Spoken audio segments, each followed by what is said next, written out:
Good evening and a very warm welcome back to the 750 Motor Club Sim Championship powered by Grid Finder. It's round 3 of the championship coming from the UK's fastest racetrack. It's Thruxton, and it's our third different car track combination of the season. This time it is the Type R trophy that will be heading out on track, and Trafford King will be looking to make it 4 in a row after a very dominant display last time out. My name is Chris Stevens. Alongside me for tonight, it's Chris Buxton.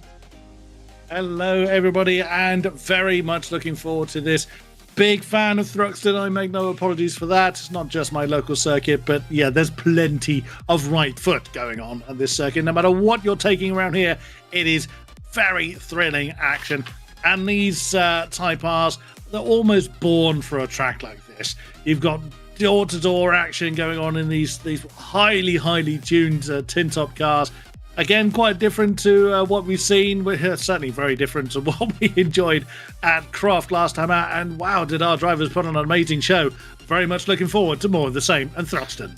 Absolutely. Now, the eagle-eyed amongst you might remember that we were originally going to be racing at Cadwell Park this weekend. The reason for the switch is because the popularity of the championship means that we've had to change to a circuit that allows for larger grids. And Cadwell Park, unfortunately, limited 24 car fields. We have a full packed 30 car grid actually for this one, so much we've had to dip into the reserve list, so that's the reason for the switch. Here's how they're going to be lining up for the first race of the night. It's Trafford King, unsurprisingly perhaps, on pole position, the top rookie in the real life Type R trophy from this year, alongside the other driver from this championship, and that's Adam Parsonage, but Colin Cuniff, another one of the 750 Motor Club drivers, joining him on the front row of the grid. Then Finley Tidmarsh and Steve Bentley on the second row of the grid, Dan Jude and Harvey Pullinger on the third row of the grid. Then Adam Parsonage, who is in the real-life Civic Type R trophy alongside Paul Jarvis. Ben Goodwin and Dave Heisman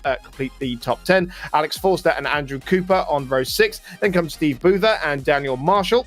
Pete Belsley and Jensen Swift completing row number 8. And slightly further down the grid as well, we have Peter Cornelius and Francis Twyman. And then Keith Whitby and Will Hartley in the top 20. Vaughan Jones, Adam Zieber, Jonathan Leeson, David Hudson, Alex Horan, Thomas Davies, Max Spooner, Andy Woodvine. And then on the back row of the grid, John Power, who could not make it in time for qualifying, but will be taking part in the 3 races, of course, race winner from Silverstone. And then Jamie Peters-Ennis, who was a last-minute addition to the grid, rounding out a capacity 30-car field for round 3 of the championship here from Thruxton, the Type R trophy, as we mentioned. And this is possibly the closest it gets to real-life racing, actually, because it's the EP3 generation car used in the AC mod, the same one that is raced in real life, a Honda K20 engine powering it as well, the same MRF tires that are used in real life as well. And we've even got 2 of the drivers from the championship taking part in this series as well. So I'm thoroughly looking forward to seeing how this plays out. You literally couldn't get any closer to the track, except for the G-forces and possibly the repair bills. But yeah, we are going to enjoy some fantastic racing. I've thoroughly, every time I've been to Thruxton, I have loved it. It's such a fast circuit. That's not to say it's an easy circuit. Because it's a lot of right foot, you've got to rely on driver discipline, applying that pressure, forcing that mistake. But you have, of course, your 2 main braking zones, into Club, which is the final chicane, and into the Campbell Cobb and Seagrave complex as well. Because whilst braking into Campbell's not necessarily so excessive, because you haven't quite got all the horses galloping from Allard, which is turn 1, when you're breaking into Club, you have been on the gas for quite some time. So if you've made a mistake earlier in the lap, that mistake is exasperated so long. So the drivers are really going to have to be on their game to just, if nothing else, stay on the tarmac. Because if you make a mistake here, it is going to be very costly, which again, it's a statement I do say quite a few times in quite a few different places. The thing about Thruxton, though, whilst the barriers they're not necessarily looming on the, very close to the track, but because you don't have those braking zones, you carry a mistake a much longer distance. So they've got to be very, very, very well behaved. Whilst these Hondas can take a bit of door banging, that's not to say that that's the ideal way of coming through corners. They're a little bit more, shall we say, accommodating to that sort of thing than what we saw last time out. But even still, it's going to be lots and lots of great racing, and we'll really see who can just keep that pressure and handle that pressure as well. We always see, so far I've always seen Traffic King towards the top end. I think he's taken pole pretty much on every single occasion where pole time has been required. Of course, the reverse grids have always put him further down the field. But yeah, he's on such a momentum, isn't he? Taking all 3 wins at Croft. Can he carry that forward? You would expect him to do so, being that this is the machinery he's most familiar with. Yeah, I mean, that's the big question, isn't it? It was 3 out of 3 for him last time out at Croft in the Master 7s Championship, and of course took a win in the opening round of the season at Silverstone with the Toyota MR2s as well, with victories also going to John Power and Colin Cunniff. Actually, let's just run you through the championship order, actually, because it is the top 2 starting race number 1 who are the top 2 in the championship. Trafford King and Colin Cunniff separated by 10 points at the moment, with Adam Parsonage in 3rd and then John Power in 4th, 20 points back. And we also have the sub championship for 750 Motor Club members. That's looking very similar, with Trafford King, Colin Cunniff and Adam Parsonage in the top 3, but an awful lot closer, only 6 points separating them in those particular standings. Get racing here at Thruxton. The 750 Motor Club in real life hasn't actually raced at Thruxton in 7 years, but the track will be returning to the calendar for next year, so a little celebration tonight for that. So before we go to the grid and get the racing action underway, we'll take a quick break.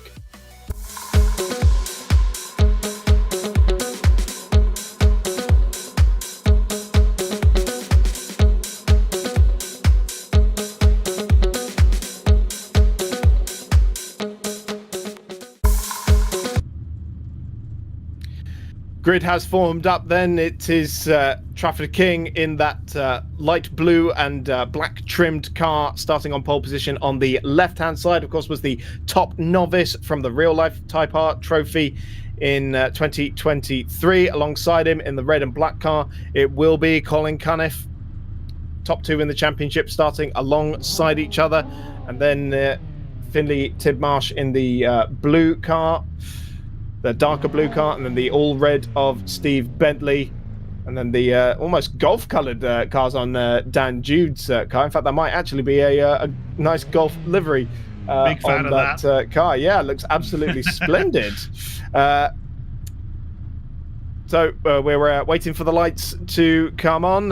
Trafford King talking about his livery. That is his real world livery, actually. So sure that a big effort to match that up with the real world livery. I'm sure a lot of pictures from Jonathan Elsey has been used to help with that. But we're about to get underway for the first race of the night. 15-minute encounter. The grid set by qualifying, and then we will have a top 10 reverse grid race after this, and then a further 15-minute race that will be set by the result of the race 2 order. So 45 minutes of total action still to come tonight, and it is Trafford King, who was victorious in all 3 races last time out, who starts on pole position and in his home machinery, if you like. We've got an onboard there on the right-hand side, a little bit further back down the order, but all 5 lights are on now. We're about to get underway for the first race of the night in round 3 of the 750 Motor Club Sim Championship, powered by Gridfinder, and it is a good start from the pole sitter and from Colin Cunniff on the front row of the grid as well. And King leads into Allard for the first time. We're having a look here at Steve Bentley in the all red, who's looking at the back of Tidmarsh on the opening lap for the first time into the complex section of Campbell and Cub. Few drivers locking up. Colin Cunniff in second place runs out a little bit wide. Is that going to give Tidmarsh a bit of impetus to try and get on the power a little bit earlier? You see he's trying the old up and under, get on the power nice and early out of Seagrave. This is where it starts to get very fast indeed, as they are about to flick through the left of Noble. And then we'll head towards the likes of Goodwood and Church Corner for the first time. And Colin Cunniff is really under pressure from Tidmarsh behind, as Jamie Peters Ennis runs out a little bit wide there and onto the grass through Noble. That's going to cost him a few more places. Some lovely side-by-side action a little bit further down the order. One car's gone off on the grass. I think that's at Goodwood, but for the race leader, it's looking very nice indeed. 1.3 seconds clear of that battle for second place, as Cunniff has got Tidmarsh all over him and having to go defensive as they head towards Church for or into the club chicane for the first time. It is King that leads Cunniff and Tidmarsh, but not by much at all. No, indeed. Trafford King, as you would expect, had a superb start. The Scrabble drivers I've heard front-wheel drive cars just perfectly timed when to get the horses galloping, and it was already 1.3 seconds to the good over Colin Cunniff and Fiddly Tidmarsh.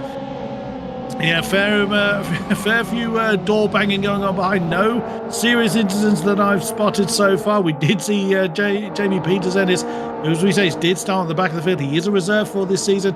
There's that gorgeous Golf livery car, Dan Jude, into his 6th position. Yeah, Jamie Peters-Ennis did make that mistake. He sort of did a little bit of lawn mowing on the outside line, going through Noble and towards Goodwood, I believe it was. But it's surprisingly easy to do. Whilst, as you can quite easily see, the barriers are a long way away, so you don't necessarily have the pressure to stay on track. But the amount of momentum he lost was colossal. So that is why making those small mistakes can be very, very bad indeed. Adam Parsonage, 3rd place in the championship at the moment, is down his 7th as he is chasing that gorgeous Golf livery car of Dan Jude. So he's 0.4 of a second, but these being single spec cars, of course, gaining any kind of particular momentum is going to be difficult, as we see Andrew Cooper that is having an argument with that's Thomas Davies for 18th. But no, that's Impact. That's Sense. I think that's Davies. I think that is having a bit of a spin. That was Peters-Ennis that was involved in that one. It was indeed Thomas Davies in the orange car that is joining right in front of 3 that were going side by side on the braking zone of Club Corner. Oh, that's someone taking an alternative route. Oh dear, and that is trouble into the club chicane. Oh, I spoke too soon when I said there hadn't been too many incidents, and now it's all getting a little bit scrappy at the top, as that's Stephen Bentley that has gone to the inside grass, coming through Campbell, Cobb and Seagrave.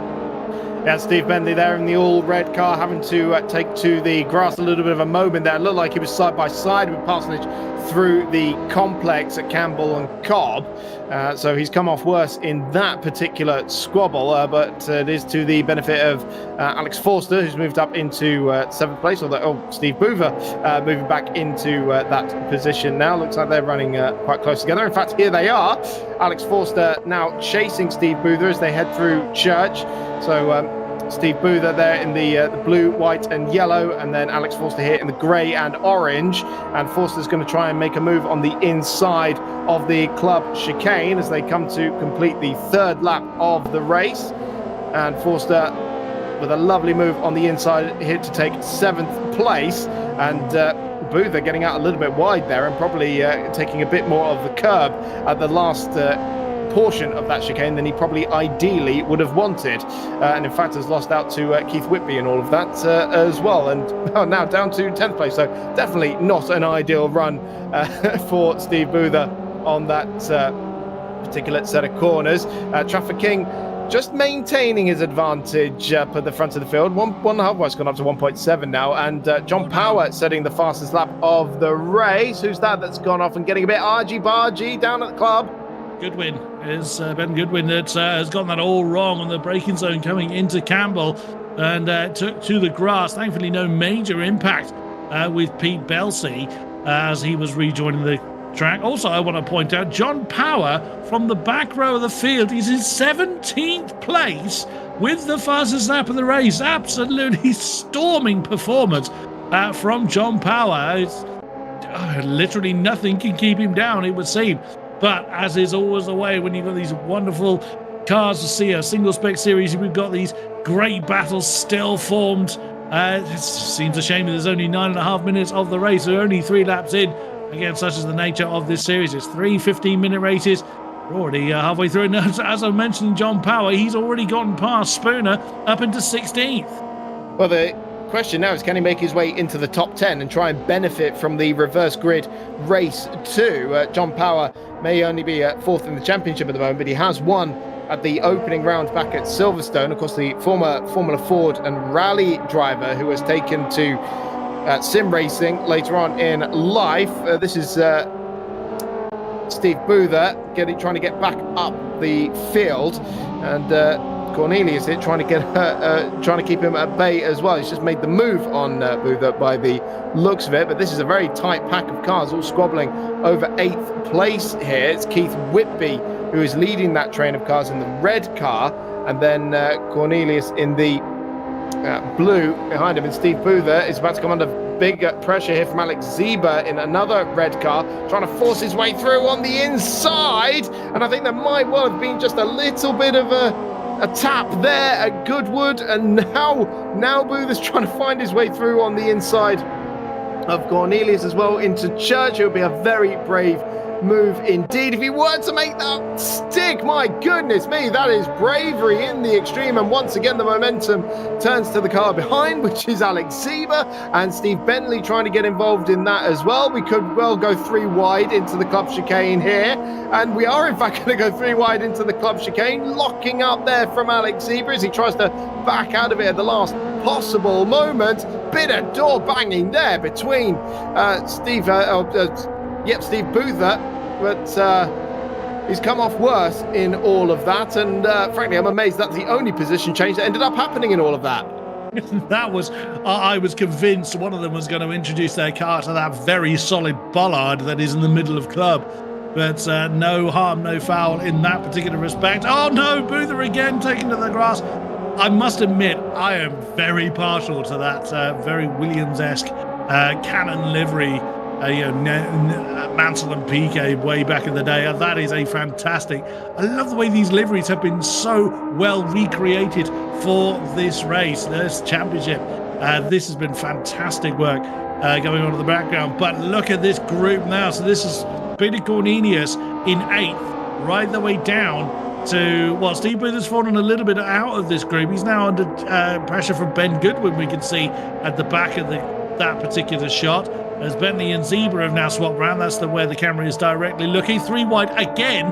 Has Steve Boother been actually had any track to himself? He's been side by side with someone for about 2.5 laps now. Sensational stuff in the mid-pack here. This battle all going on for 12th, 13th and 14th at the moment.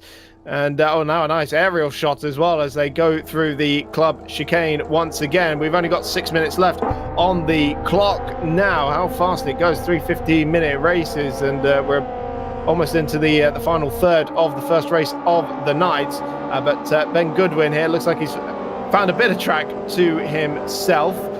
Just give you an update further up the field. Finley Tidmarsh and Harvey Pullinger still squabbling away for the final spot on the podium at the moment.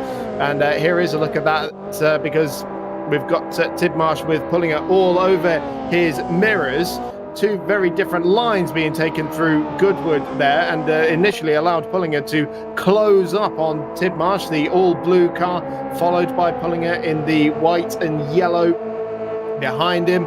Through Church Corner once again, one of the fastest corners you'll find on any racetrack in the UK, and a lovely bit of momentum here for Pullinger. This is going to give Tidmarsh something to think about as they head towards the club chicane. This is for the final spot on the podium. Look at that golf colour car of Dan Jude waiting in the wings to see if anything goes wrong, and Harvey Pullinger with a lovely move manages to get through into 3rd place ahead of Finley Tidmarsh, and Dan Jude has now arrived right on the scene looking to take advantage of Tidmarsh's poor momentum down the straight, weaving about it. It looked like that Dan Jude got into the back of Finley Tidmarsh.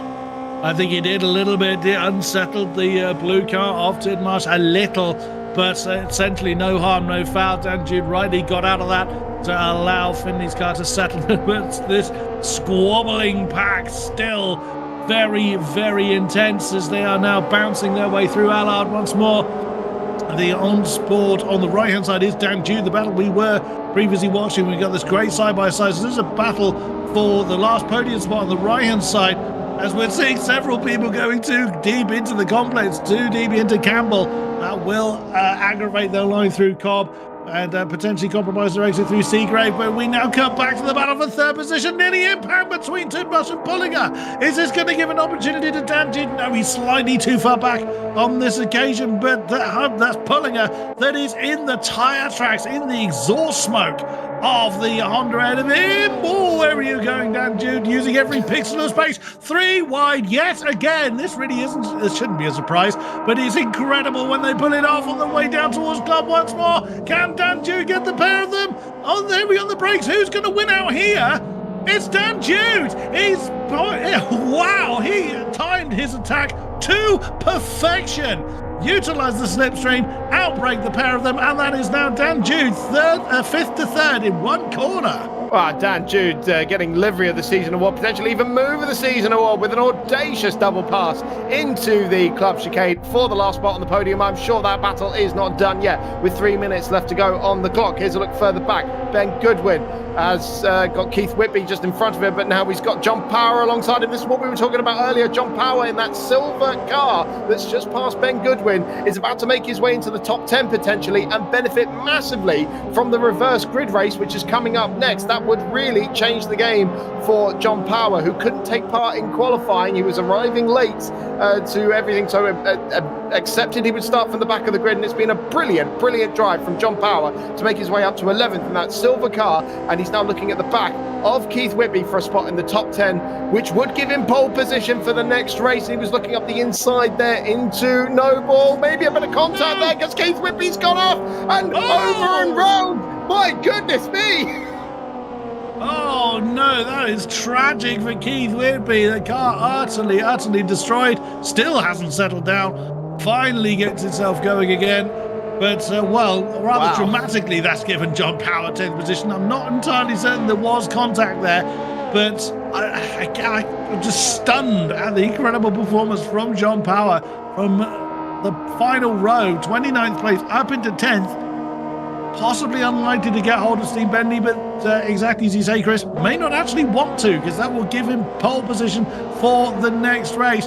As we continue to watch Andrew Cooper fend off the advances of Vaughan Jones for 13th place, and Dan Jude, we were talking about his amazing move. He's lost both of those positions again in the complex. Whether that was a mistake or whether that was just the same manoeuvre being pulled on Dan Jude that he pulled on his two arch rivals ahead of him, which is called Pullinger and Tidmarsh. Well, he's gotten one of them. The battle is going to carry on until the flag falls. Dan Jude on the inside into Goodwood, able to just hang on to that 4th place spot, but Finley Tidmarsh is not through with the yes he is, because he's gone off on the run into Church Corner through Village, and that has eliminated him from this battle in the final minute from the last spot on the podium. But Dan Jude has still got an opportunity here to take Harvey Pullinger for the last spot on the podium with less than a minute to go. Surely Traffic King will be starting his final lap of the race in just a few moments' time. Here they go again. Dan Jude on the inside. Big lock up though as they go into the club chicane. And Dan Jude has made his way back up onto the podium. But I'm sure Harvey Pullinger is not done yet. Absolutely not. That's been Dan Jude's hunting ground all race long so far. But Pullinger with this, the final lap being his last opportunity in this race. Again, obvious statement. But John Power is actually up into 8th place. He's certainly shot past Cornelius and Bentley. So whether they've come together, and that's gifted John Power another few positions. We can't say. The camera just simply cannot look everywhere. It's physically impossible. There's that cannon livery. As Steve Boothby, he hit the apex, or the final apex of club, a little bit too hard and lost all his momentum. Dan Jude fending off the advances of Harvey Pullinger as they are now working their way through Noble. Now over to the left-hand side for the fast right-hander of Goodwood. Fast right-hander, there's plenty of them in this circuit. A little bit off the gas, quite flat out in these cars. But you are flirting with the grass, as we very much saw Finley Tidmarsh kind of pushes like a little bit too much and go onto the grass. But on the left-hand side is our race leader, Traffic King, coming to the flag. For the 4th time in as many races, Traffic King exits the final corner and takes victory in race number 1 in round 3 of the 750 Motor Club Sim Championship, powered by Grid Finder. The Type R Trophy rookie champion, takes the victory, perhaps to no surprise.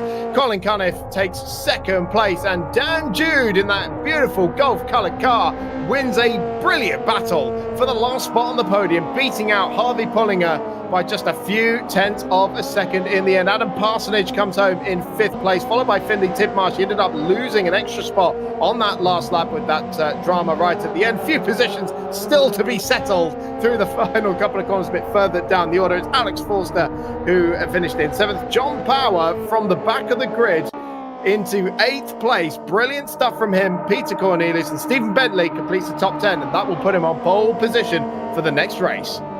That it will, but as you say, Chris, still positions to be argued as William Hardy getting a few. Oh no, an incident further back. That's Marshall and Belsey, I think, that have come together on the final corner of the final lap. But William Hardy takes 18th from Marshall. Belsey then comes over the line. I beg your pardon, I think it was Spooner and Whitby that came together at the last. The last few cars just to come over the line now. Jensen Swift and somewhat distant Francis Twyman. Again, no disrespect to the driver, as this field is packed with intense talent. But what a race. That just sets the night up perfectly. It's exactly what I thought we'd see. So much action. But then the reverse grid is going to really spice things up even more. Absolutely. And one person I'm really looking forward to seeing how they get on is John Power. I mean, having come up from 29th to 8th, and we saw he was far. He briefly had the fastest lap of the race as well. So he's definitely got some raw pace inside that car. Now going to be starting 3rd on the grid for the next race. That's a really interesting situation there. We saw Trafford King was able to make his way through the order last time out at Croft.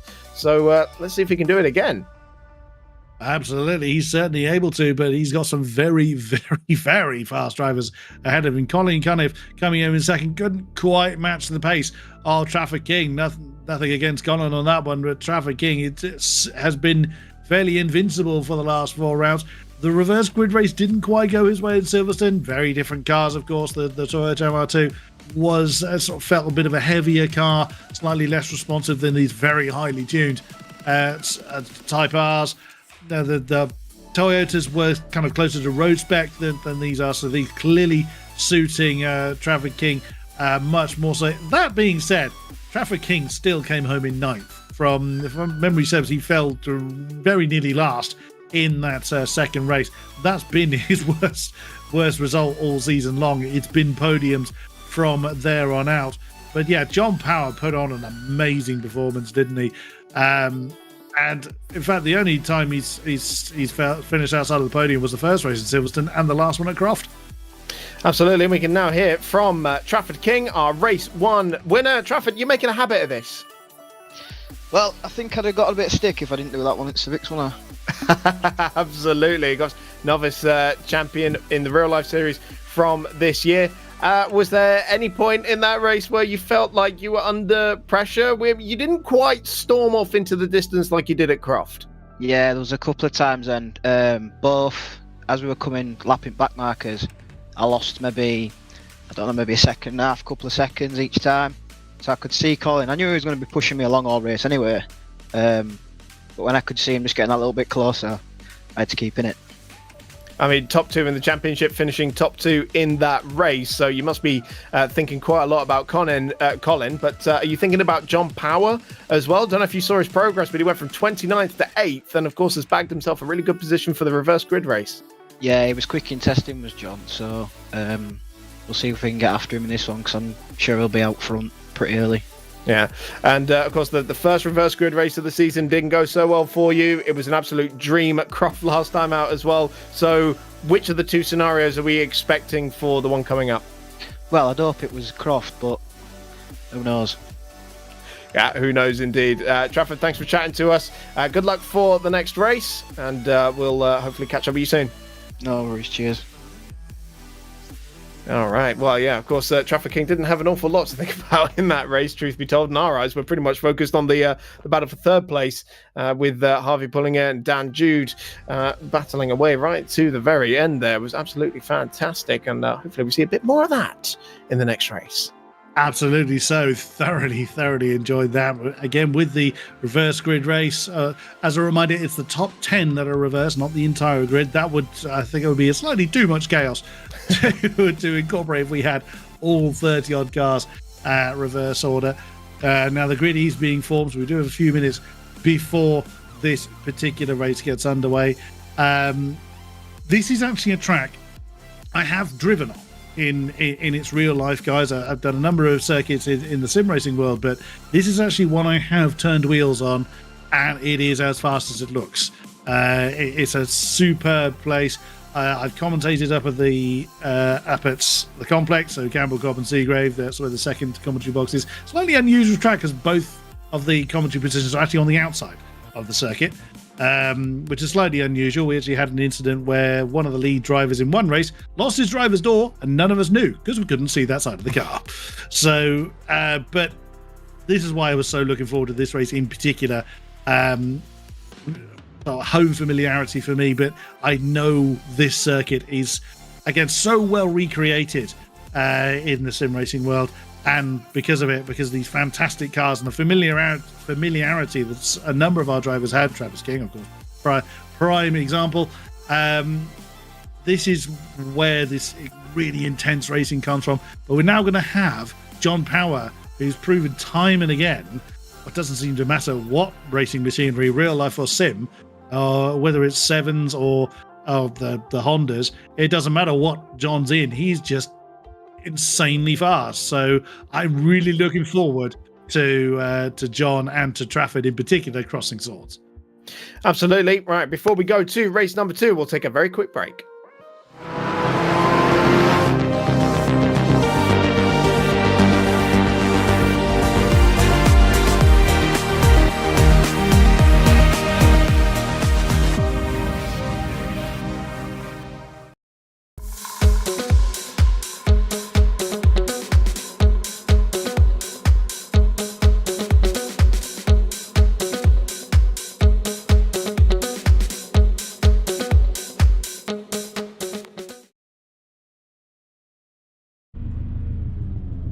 Worth reminding ourselves what we're fighting for here tonight. That Moza Racing R5 bundle pedal and wheel combo worth £500 that we just saw a little glimpse of there is the top prize for the champion of this series, plus of course a ticket to the 750 Motor Club Awards night on February the 10th. Also up for grabs for second place is from AE Racing, a training session from a current GT3 driver and a rig mat from Upshift Store, and then third place coming from Track Racer, a seat mount kit and a £50 Tegiwa.com voucher. Of course, all our race winners get a Track Titan training subscription and a 750 Motor Club trophy. Podium finishers are getting 750 Motor Club merch as well. So an awful lot to be fighting for, not only for the championship, but also in the individual races.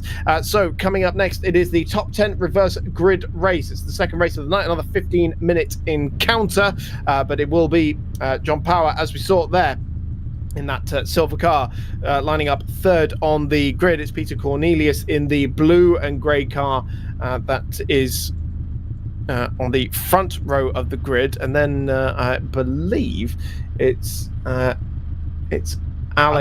Go ahead. Mate. I think you've got it. So we had Steve Bentley that was saying hello to us on the front row. That lovely yes. grip racing car, and then it is Peter Cornelius in second position. Then John Power in that storming grey car on the inside line of row 2, alongside Alex Forster.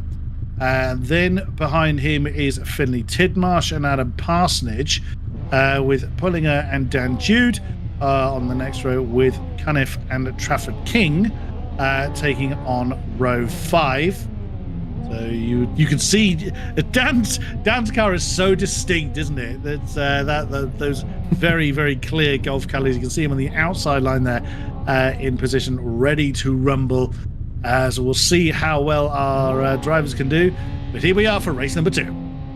Race number 2 in round 3 of the 750 Motor Club Sim Championship, powered by Grid Finder, is about to get underway. We have the lights on and the reverse grid race is now underway, and lots of tyre smoke from the front wheels as they desperately try to get away, but into Allard for the first time. We've got a lovely look here at Traffic King, who's already trying to make up ground. It looked like it wasn't the best of starts, but he's trying to get around the outside of Allard and into 8th place here ahead of Colin Cunniff, who of course was finishing 2nd in the previous race. And plenty of cars trying to take to the inside, but it is Steve Bentley who leads still, not by much, because John Power's already muscled his way through into 2nd place and is going to have his sights set on the lead. It's Alex Forster who's settling into 5th place behind Finley Tidmarsh, back on board with Traffic King, who has just dispatched of Adam Parsonage and has now got Harvey Pullinger in front of him, trying to get around the outside there of Noble. No way through for the race 1 winner. And this car happening just in front of her, but we see Traffic King did manage to get that move done on the inside of Harvey Pullinger there. He's up into 6th place already. We're not even halfway around the first lap yet, and as they make their way through Church for the first time there, we can see still Steve Bentley in that red car leading John Power in the grey one, but I don't think it's going to be for much longer as they head down the Brooklyn Straight for the first time, and they go towards Club. John Power is right in the wheel tracks of Steve Bentley for the lead of the race, and they now making that move for the lead. Bit of puff of smoke. John Power getting too deep into the chicane for the first time, gathers it up beautifully and ends up blocking Steve Bentley a little bit and making sure he doesn't get the run down the straight. How on earth did he save that? That was a clenching moment, even for someone of his experience. Superb stuff. Well done, John Power. But now the field behind them starting to establish a bit of a pecking order. Bentley in 2nd, Cornelius in 3rd, and that was King having a look on the inside line of Tidmarsh coming down into Campbell. Couldn't quite get the move done. That's Bentley that's taking a bit of a wide line. Slightly further back, Dan Jude has fallen down to 11th position, and that's Heisman that he's just kind of rubbing doors with a little bit. So yeah, Dan didn't seem to have a good start and has compounded a little bit. That's dropped him outside of the top 10 with a very, very keen pack right behind him, ready to do battle as well. As Tidmarsh and Cornelius swap round for a 3rd position. Unfortunately, one name we possibly won't be seeing towards the top end is Steve Boother. Sadly, he's had an incident on the opening lap. He's down towards the back as King has gained another. Traffic King ahead of Finley Tidmarsh up into 4th. He's going to have to work hard to get past Peter Cornelius, who in turn is falling off the back of the top 2. Oh, big moment here for Dan Jude out of Church. Another car collected in that as well, and so Dan Jude's race has gone from bad to worse as they're still trying to sort themselves out, and pirouetting there is the rather beautiful yellow and red car that Dan Jude has just gone past. So a bit of chaos at the back of the field. John Power has just done the fastest lap of the race in the lead. His advantage now almost a second over Steve Bentley, and Traffic King surely is going to be making his way onto the podium very shortly as well, having taken advantage of Tidmarsh and Cornelius' squabbling on that previous lap.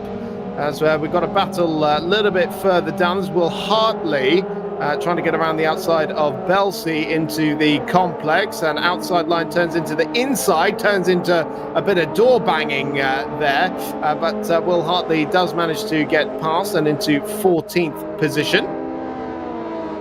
Bit of a punch in the face there from Pete Belsey, but disrupted his momentum a little bit, but he gets to live on another day as we continue to see Will Hartley now having a look at his next prey, which is Heisman and Spooner, but he's got a little bit too wide, flirts with the grass, and look at the momentum that's cost him. That tiny mistake is exactly what I was alluding to at the top of the show. A small mistake is so costly. Adam Parsonage and Harvey Pullinger are arguing. Oh my goodness me, that's a very, very wayward car. That's Keith Whitby that has gone off to explore the scenery. Traffic King, meanwhile, has made his way up into 3rd place. Make that 2nd, because something's happened to Steve Bentley by the looks of it. He's plummeting down the order, and so we're only a 3rd of the way through the race, and Traffic King has now made his way through from 10th to 2nd. The lead gap 2.3 seconds, but John Power has just done another fastest lap of the race. This is the battle I think we were all hoping for. Traffic King, the man who has been undefeated since the opening exchange at Croft last time out. Going to do battle with John Power, who sits 4th in the championship, a fellow race winner, of course. And Steve Bentley's day has also gone from bad to worse, as he's now, was facing the wrong way for a little bit going into the complex. Here is a look at Traffic King. There we can see the gap that's starting to come down already. Steve Bentley still trying to find his way back to the racetrack, along with Will Hartley, I think that was, by the looks of it. Here we see the lead battle. It looks like an exchange for 4th place is happening as Colin Cunniff is coming under pressure from Alex Forster in that grey and orange car. He's looking up the inside of Church, and that's a very brave move indeed. But Alex Forster there, lovely manoeuvre to get himself up into 4th place. Finley Titmarsh in that blue car closing in on Cunniff as well. Remember, Cunniff was the driver who finished 2nd in the first race, 2nd in the championship as well, and not quite able to make the same forward progress as Trafford King, as Finley Titmarsh gets very deep into the club chicane. And that was a monster run from Colin Cunniff. That was an absolutely monster run. How did he do that?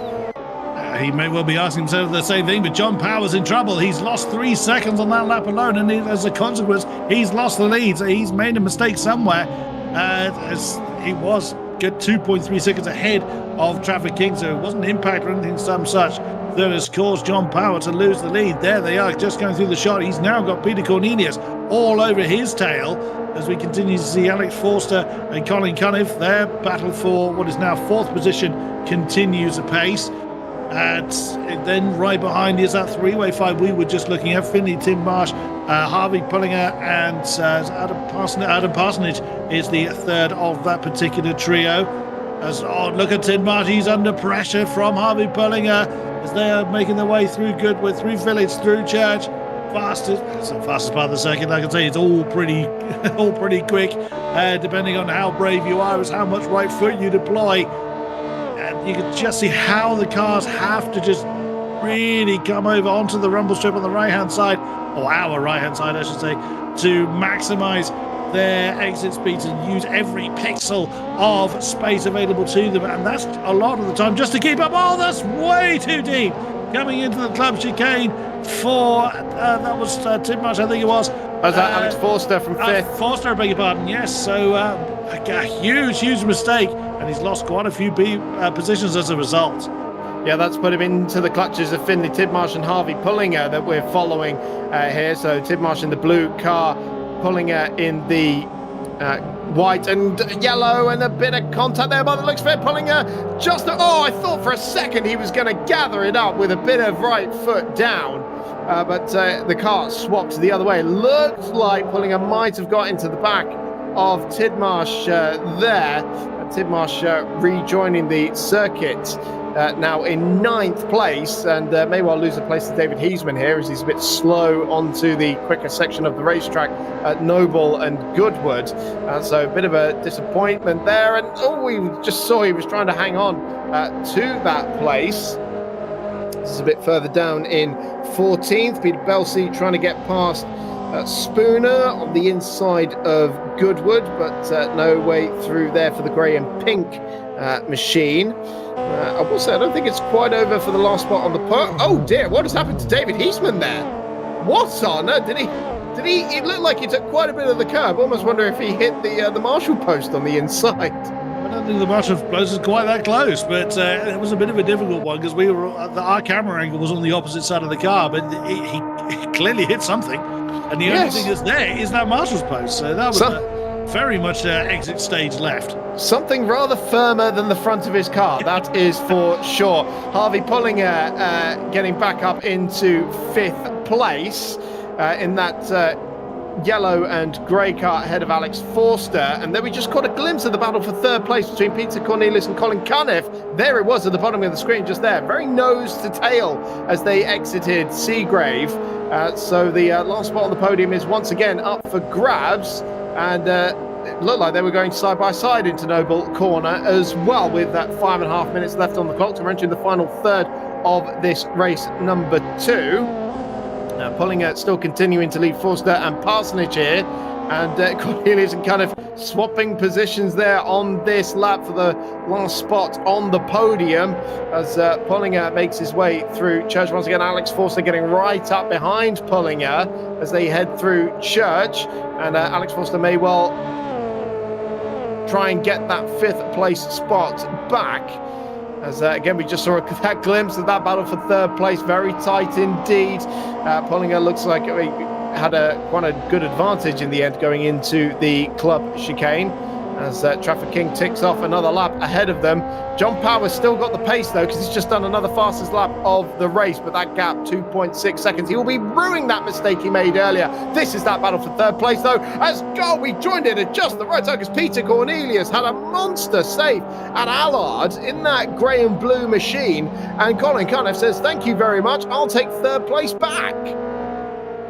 Goodness me, it's like they're changing position at every heartbeat almost. The timing tower can barely keep up with who's ahead of who. But now Colin Cunniff has comparatively comfortably got that position. That's actually nearly broken away from Peter Cornelius by nearly it's just over a second now. As I can't even finish the sentence, that gap continues to grow. All because of that sort of bit of a moment there from Campbell, Cobb and Seagrave. We're now looking at Alex Forster. That's been hustling the back of Harvey Pullinger. Now, Harvey's had to really adopt some very defensive lines, pretty much all of the previous lap, probably the one before as well, to keep the likes of Alex Forster and Adam Parsonage behind. That's compromised Harvey's exit speed every single time, but subsequently, it's slowed down Alex Forster and Adam Parsonage as well. And catching the back of them is Ben Goodwin. So this trio is going to become a quartet. There, you see it again. You see Harvey Pullinger going very, very early to that inside line and bouncing very hard over the apexes and curbs as a result. But Harvey Pullinger really having, or certainly feeling the need to defend hard from Alex Forster in particular. Certainly is. Very tight battle here for 5th, 6th and 7th as we enter the final 3 minutes of this race. Of course, this race will decide the order for the last race of the night as well. No reverse grid being implemented for that one though. So wherever they finish here, that will settle the order for the next race. So as it stands, it will be Traffic King from John Power. Maybe John Power will have another crack at trying to break Traffic King and Power going wheel to wheel on that one. That would be a sight to behold as this battle for 5th place continues to rage on. Harvey Pullinger just creating a little bit of a gap here to Alex Forster, with Adam Parsonage in that red and black car closing it. Ben Goodwin as well isn't far behind in the green machine as well, as we've got Francis Twyman trying to get around the outside of Steve Boother, and Boother goes for a spin through Noble. That's Keith Whitby, I think. Oh yes, it was. Sorry, Keith Whitby in the similar red car, but yeah, it was Whitby that was going round, but getting back up to speed now though. And the battles continue, but that's someone doing a bit of lawn mowing there. Couldn't quite see which of the cars it was. We cut back to Adam Parsonage on the back now, so Adam has made a mistake somewhere. He's now behind Ben Goodwin, and looks like these two are going to be locked in battle for the remaining 1 3/4 minutes, and 2 laps remain in this second race here at Thruxton. Once again, as we've enjoyed time and again from this championship, the races are just flying by. No shortage of action here as Adam Parsonage and Ben Goodwin are catching the back. That's a back marker that they're caught the back of now. Another one of the slip and grip livery cars, so quite nicely done there. That was slightly unfortunate. They caught the back marker in the middle of the complex, but I'm trying to identify who that is that they've caught the tail end of. But they were slightly caught out because they couldn't kind of disappear, they couldn't vanish. But they did the right thing. If you're the car that's being lapped, you need to stay predictable. You don't necessarily need to jump off the road. It's actually is what they've just done ahead of Dan Jude, that is the next car down the road from this battle that we're enjoying. But you just need to remain predictable so the faster car can plan its move well in advance. Here is Vaughan Jones. This will be the very sunset flavoured car that we saw a few times having some grassy excursions. Still hanging on in there, and is right behind Adam Zieber for 17th. Yep, battles all the way up and down the order. 30 seconds left on the clock. I'm sure Traffic King has started his final lap of the race. At this point, there he is, out all on his own by 4.3 seconds now to John Power. So still that battle for 7th and 8th to be settled, but that is of no thought to whatsoever to Trafford King, who is just continuing to be absolutely excellent in this championship.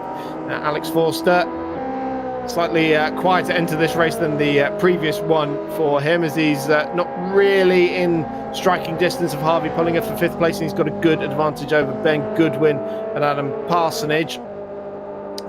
So this looks like Jamie Peters-Ennis and Peter Belsey could swap positions here as they're rounding at the back marker. We saw the other cars trying to come through a little bit earlier, but in the meanwhile, here is Trafford King, and it is going to be a 5th consecutive victory for Trafford King in the 750 Motor Club Sim Championship, powered by Grid Finder, and it's another top 10 reverse grid win to his name. John Power in 2nd place. He will be ruining that mistake from the lead of the race that allowed Trafford King an easy end to this race. He'll try and make up for it in the next one. Colin Cunniff makes it 2 podiums for the night. Peter Cornelius in 4th, Harvey Pullinger 5th, Alex Forster in 6th, Ben Goodwin in 7th ahead of Adam Parsonage. Dan Jude, a very difficult race for him, but he comes home in 9th, and Finley Titmarsh completes the top 10. Jamie Peters-Ennis, one of our reserve runners for this series, has come home in 11th, fighting off the advances of Pete Belsey for 12th. Next up is going to be Steve Boother. Then it is Andrew Cooper. Then a frantic flurry of cars, all fighting for real estate coming over the line. We look slightly further back. Daniel Marshall on the back of Paul Jarvis. They're just making their way through club for the final time in this race. Yeah, some people's really struggling with it. Look at Steve Bentley down there in 25th position, considering what we've already seen from him tonight. Race number 2 most certainly did not go his way. Yes, absolutely. So it's Trafford King once again victorious after another absolutely dominant display. But what about John Power, though, Chris? I mean, what a mistake to have made. We didn't see it, unfortunately, but those 3 seconds that he lost in that one particular race lap just cost him everything. Yeah, 3 seconds to the good, and then Trafford King did Trafford King things, just got into the lead and slowly extended it away, giving John Power no room to breathe or no room to counterattack. I mean, the only person that can stop Trafford King right now is Trafford King, it would seem. But yeah, even the greats can make mistakes. We've just seen it, seen it for ourselves. John Power, the amount of years of racing experience he has, both virtual and actually in the real world, even he made a simple mistake, and we've seen numerous drivers just make what is just a tiny, just push slightly too hard, wander slightly too wide, and the results speak for themselves. So what the actual mistake was, we didn't see it, but either way, I have every imagining that John Power will be chomping at the bit to take that top spot on the podium on the 3rd race of the night. Oh, I'm sure he absolutely will, and very much looking forward to seeing them go toe-to-toe in the final race of the night. They, of course, will lock out the front row of the grid. And for Trafford King, it's another 20 points, or even 21 points, actually, considering that he got the fastest lap as well. But joining us in the commentary box now is John Power. John, first of all, can I just... When you started 29th in that first race, did you think you'd be battling for a win? Oh, God, no. So how, first of all, tell us about that first race, because it was mega going up to 8th place. How did you pick them off? Just by varying lines, really, and the old-fashioned thing, slow in, fast out. Because a circuit like this, the Seto Corsa in particular is very sensitive to tyre scrub. So I think that helps from the very back. Then after that, it got harder because it's very quick lads, of course. Yeah, of course, it always gets harder when you get up to the front. So I guess you're trying to be very precise and very smooth at the wheel on a track like this.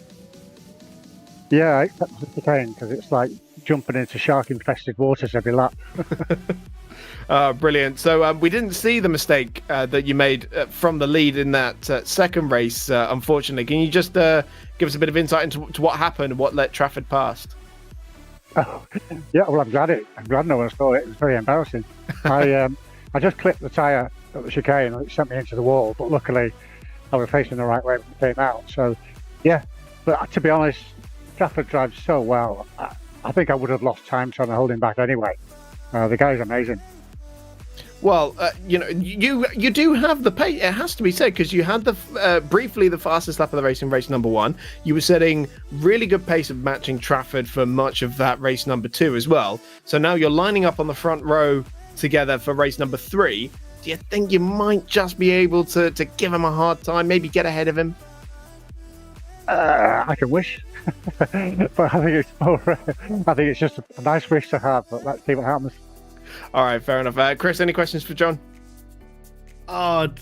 With your vast experience, John, how close is the sim racing version of Thruxton to the real thing? Well, Thruxton was my last ever Formula Ford race because I stuck it in the bank. So yeah, it's quite realistic. I'd say it's very realistic actually. Apart from the chicane's a bit shorter, more compact, I think. Well, hopefully you won't recreate your motorsport exit on this occasion either. I hope not too. I'll say. All right, thanks for chatting to us, John. You see the server is open for the last race of the night, so we wish you luck and cheers for chatting to us.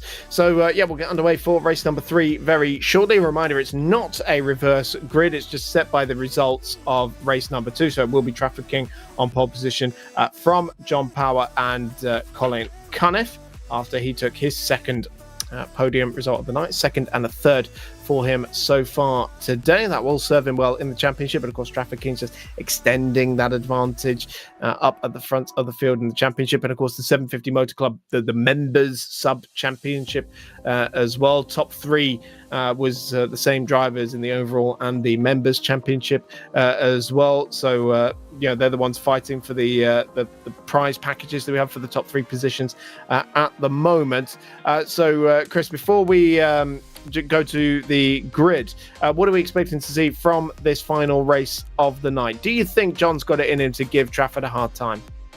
I think early on he does. I think he's being a little bit conservative as an estimate there. If he can get a good start, or if for whatever reason Trafford gets a bit of a difficult start, then that is going to make the young Mr. King have to work hard at it. He's got the ultimate pace, no doubt about it. I think John's got a bit more in him than he's letting on. I think John can make Trafford work for it. Well, absolutely. I'm certainly looking forward to the third and final race of the night. Round 3 of the 750 Motor Club Sim Championship powered by Grid Finder concludes in just a few moments' time. It's the home of sim racing leagues. Our management tools allow you to recruit drivers and monitor their ratings and live splits. Find this and more at gridfinder.com. Sign up for free today.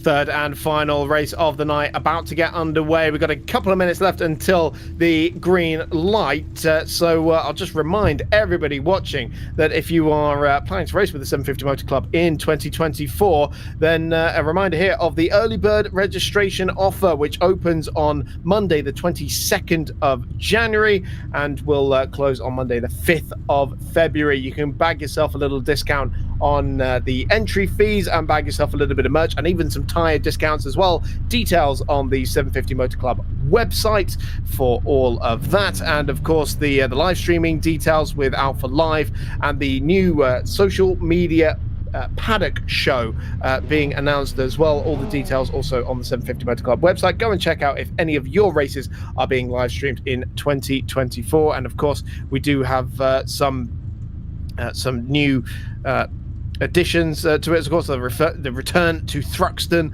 as well, which we're very much celebrating tonight, with Thruxton being the track of choice for the Type R Trophy in round 3 of the series. We've got one more race to go, and I'm really looking forward to seeing how Traffic King and John Power handle this one, lining up on the front row of the grid. So far, Traffic King has been absolutely unstoppable. Pole in all 3 rounds of the season so far. 5 victories to his name, or 6 victories in fact, including the one at Silverstone, 5 consecutively. John Power is one of only 2 drivers to have ever bested Traffic King in a race for the win so far this season, so he may well have his hands full as we wait for the lights to go out.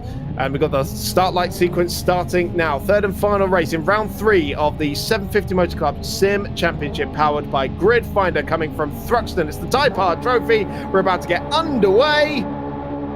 Engine revs rise, lights go up, big puffs of smoke from the front wheels. Very nice start made by Traffic King from pole position, and John Power going to try and get alongside him as well. We've got Jamie Peters-Ennis on board through Allard for the first time. He's got a white car in front of him that is blocking his view. In fact, I think that is the Dan Jude car, in fact, as we've got Harvey pulling it up on the inside at the complex, keeping it very neat and tidy, but Jamie Peters-Ennis having to take some avoiding action as Traffic King exits in the lead, and losing out to Alex Forster there, and that's a swap for 5th and 6th place. We see they're already falling behind the top 3 by some 1.4 seconds. John Power and Colin Cunniff trying to go with Traffic King up at the front of the field. Somebody's arrived absolutely sideways into Noble Corner for the first time. A few cars turning into lawnmowers, and not an ideal start for them. That was Finney Tidmarsh that was being rather unceremoniously shoved sideways through corners. Oh my goodness me! Into the back. That's Boother, I think, that has hit the wall and exit stage. Oh my goodness me! I think that's Peter Cornelius that has had a very dramatic re-entry. It was indeed. As we see Harvey Pullinger making a move on Alex Forster. Can he do it? No, he's backed out of it, and quite wisely so. Coming through the club chicane for the first time in anger. And once again, Traffic King doing Traffic King things. That's a very slow Max Spooner heading towards the club chicane. Ooh, right ahead of him, Finney Tidmarsh trying to make up for lost time as well. Goodness me. Once again, we have lots and lots of battles going on, which we love to see. John Powell with Colin Cunniff in short order. Harvey Pullinger has taken a slightly unusual line coming into Campbell. That's caused a bit of a bump between Dan Jude and Alex Forster, but still going. And now Ben Goodwin joins that particular squabble. Side by side by side by side. This is what we love to see. It's resumption of the action from race number 1 as Dan Jude in that golf car tries to get around the outside of Harvey Pullinger here for 4th place. They bang doors. Pullinger may well come off worse, but he just about manages to gather up the car and miraculously hangs on to the place. But Jude's got himself the inside line for Goodwood and for Village. He ends up banging doors himself with Alex Forster in the grey and orange car, and they just about settle themselves into a straight line before they turn into Church. It's Alex Forster who's made up the advantage there into 5th place, and now looking at the back of Harvey Pullinger, who just, I think, maybe dipped a millimetre of tyre onto the grass and had to gather it up. And all of them looking towards the inside. And Dan Jude thought about trying to repeat his move from race number 1, but contact again with Pullinger. Again, gathering up the car nicely. Forster into 4th. Pullinger holding on to 5th. Dan Jude 6th. Ben Goodwin in 7th. Dan Jude had actually hit the back of Pullinger through the middle of club. That's cost him valuable momentum. We got side by side again through Allard.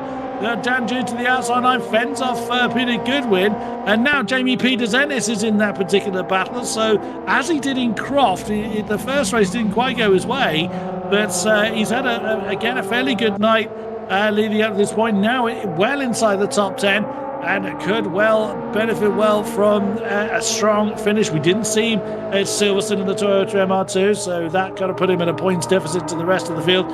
He is a reserve, I believe, for this championship, so You could argue he wasn't in the main championship fight, as that's very wide there from Pullinger, trying to fend off Dan Jude. More battles going on. Oh my goodness me, there's something Zebra that's had a bit of a punch in the face there from Keith Whitby. Both cars managing to survive. Right behind them is Bentley. But back up to this battle with Pullinger, Jude, Forster, and Goodwin. Dan Jude trying to make a move, flirting with the grass once again. Pullinger on his inside line. And here comes Ben Goodwin. Is he going to try and nail the pair of them outside line, going down through Brooklands, down towards Club? Who's bravest on the brace? Goodwin's got both of them. Can he hold the position? Dan Jude, he's been good in this position. Well, he's got him back again. Oh, no! Oh, no, he's tipped the wall! Oh, no. I mean, you do have to use every pixel of space, but sooner or later, well, someone's going to push their luck too far. And generally, that bollard is always going to win that fight. Oh, Dan Jude for a moment wasn't about to let Ben Goodwin do his move into the chicane. So Forster's come out on top in fourth place of that. Goodwin now fifth, Pullinger in sixth, Peters Ennis seventh, and Dan Jude down to eighth. And I dare say will be slipping slightly further back with damage to his car. We see there we can see the damage quite clearly. Alex Zebra on his tail, and then this battle for 10th with Steve Bentley and Keith Whitby and Peter Jarvis and Pete Belsey as well, and well, just pretty much everyone else in 10th place actually, because there's just no separating these cars at the moment, as Pullinger and Goodwin have swapped places once again. Here is that battle for fifth place. We see Alex Forster hasn't actually made up much ground, but these guys are 10 seconds behind the podium runners at the moment. Such has been the intensity of their fight, as we see Goodwin get back through on Pullinger for fifth place, and that is bringing Jamie Peters Ennis into the running in that white car as well. Goodwin defends to the inside as Pullinger pulls to the outside for the competition, and now it's Peters Ennis trying to make the double move into Club. But Goodwin trying to stand his ground there in that green and grey car. He does just about manage to do so and hangs on to fifth place. But Jamie Peters Ennis is up to sixth position.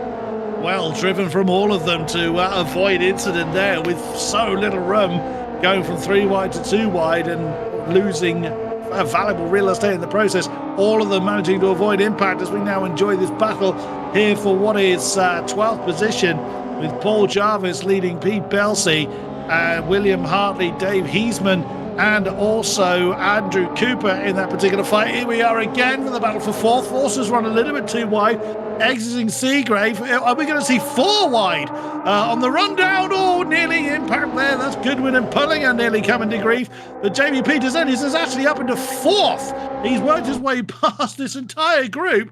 And, oh, look at that. Look at that. Oh, another sideways moment as well. I can't even form the sentences quick enough, let alone say them, with the amount of action that we're going. And this was why I was looking forward to this round so much. That's a broken statement, because every round we've had here at the 750 Winter Championship has been phenomenal. But again, Thruxton, Type R's, yes, I knew this one wouldn't disappoint. Goodwin's been bullied out a little bit there, down to 8th place, and Pullinger trying to get 4th place away from Jamie Peters Ennis. Dan Jude is back in the fight as well, hopping and skipping over the grass and the curbs. And I know that Assetto Corsa is a bit more liberal with the track limits at this circuit, but I think even by AC standards, Dan Jude was pushing it a little bit there. That's exploratory. Yes. That may well come to the eye of the stewards, but that's a matter for off camera, shall we say. We've got plenty to talk about on this particular occasion. Peters Ennis has built over a second to what is now Dan Jude. How is Dan Jude still racing that car with its somewhat redesigned front end? It's absolutely phenomenal, but Harvey Pullinger is really making him work for it. Nailed to the tyre tracks of the golf-coloured car as they work their way through. Noble very sideways, whatever grip they can find. And you just had that slight change down there for Pullinger, just using every bit of grip that's available on the tyres. They will be screaming at this point through Goodwood, through the gentle right-hander that is Village. Then it sharpens for Church.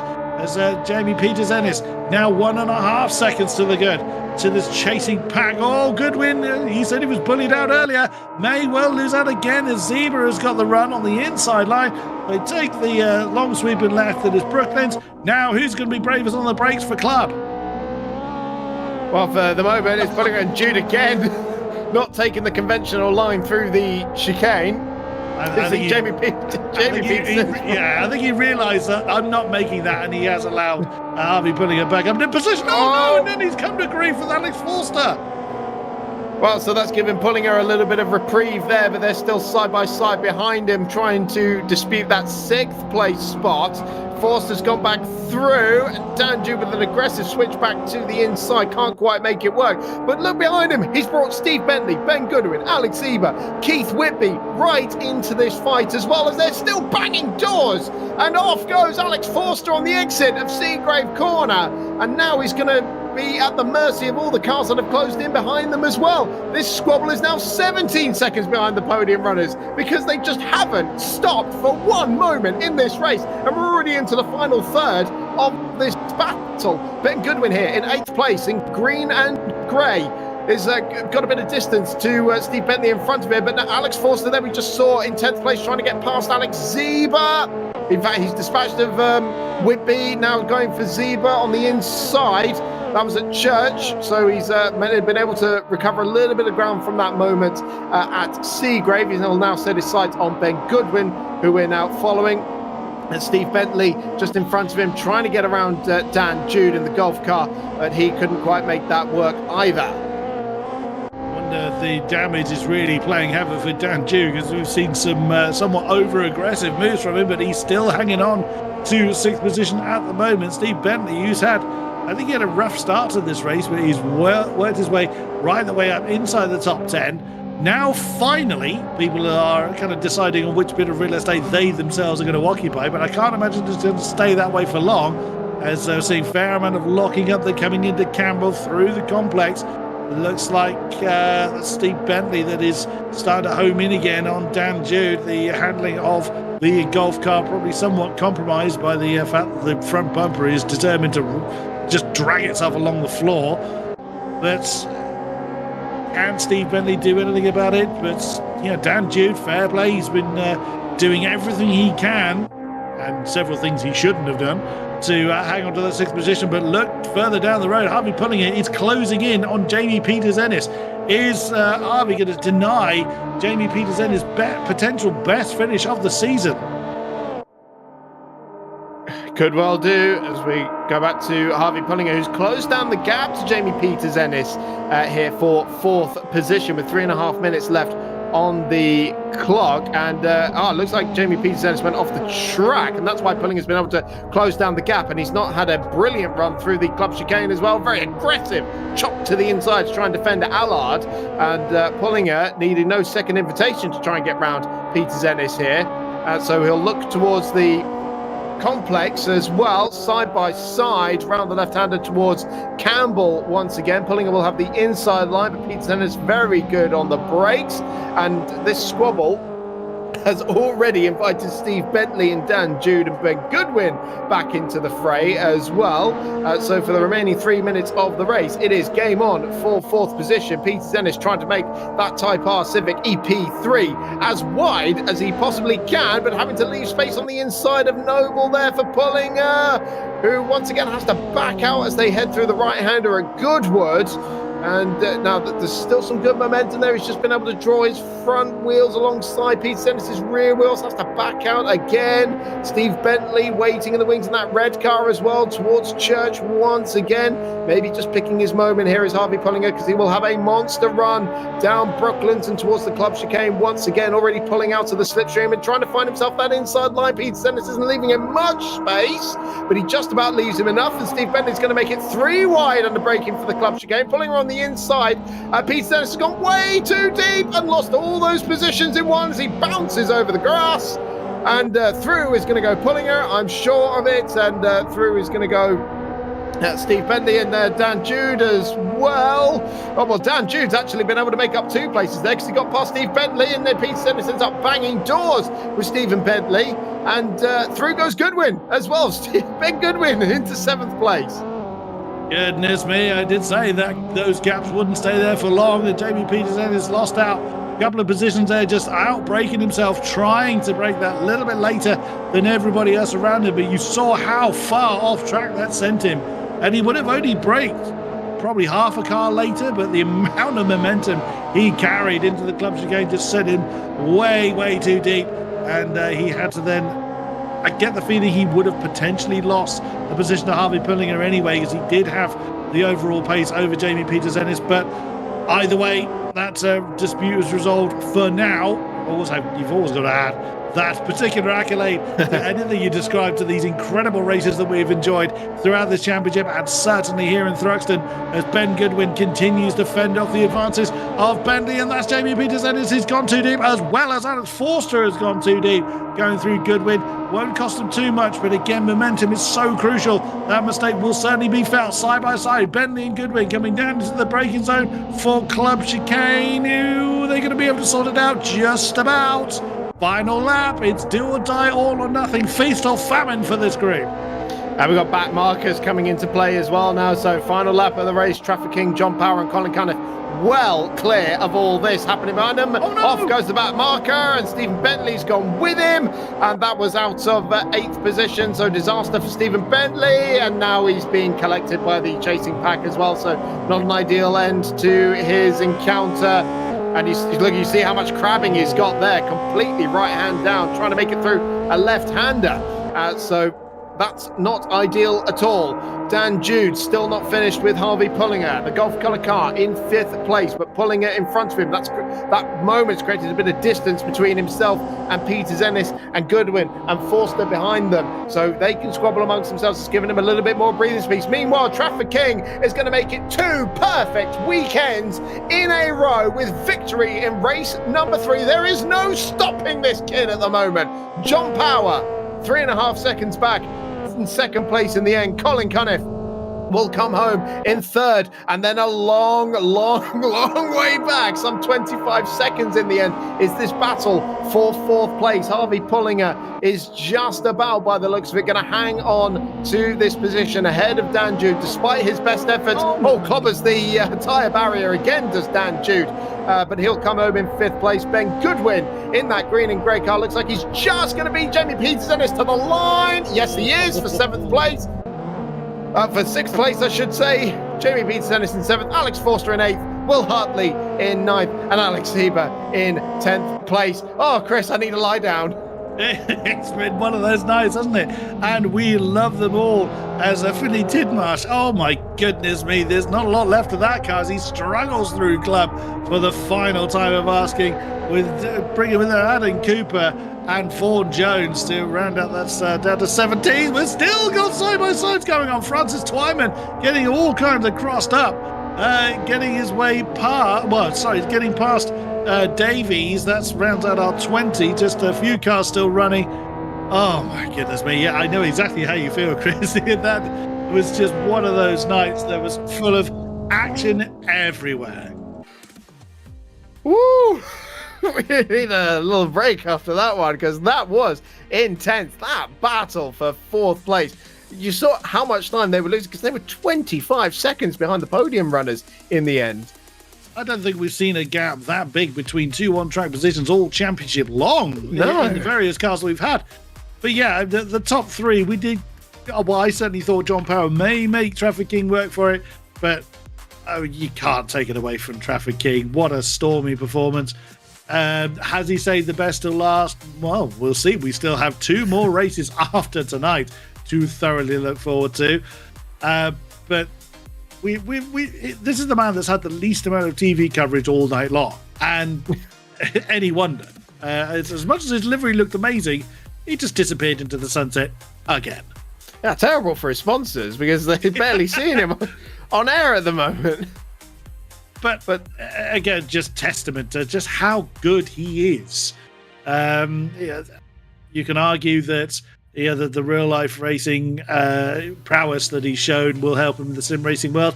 It's not that straightforward. You don't just jump from one to the other expecting to be good. There's differences between, the same way there would be between, for instance, Trafford's Honda Type R to John Power's Type R. The same car, same engine, same everything, but they're not going to be absolutely identical. You can't automatically guarantee jumping in from one to the other or guarantee that you'll do well, but Trafford has just blown the field away yet again. And speaking of, he's joining us in the commentary box now. Trafford, 2 perfect weekends in a row. You with us, Trafford? Can you hear us? Yeah, I'm here. There we go. Just saying, 2 perfect weekends in a row. I mean, running out of superlatives for you. Yeah, he must be bored of talking to me now. Never. No, it's been good. Pace was quick in that last race. Colin and John just both kept me on it. I had to just keep going because I knew with any tiny little mistake they were going to be there. Absolutely. I mean, was it a slightly different dynamic in that race with both John and Colin kind of not necessarily pressuring you in terms of filling your mirrors, but they were within striking distance if, as you say, you make a mistake? Yeah, you could, like say, I could always see him. And same with what happened to John in race 2. It was so easy done. So it was one of them. It was really easy to end up in that situation, but we got through it. Mm.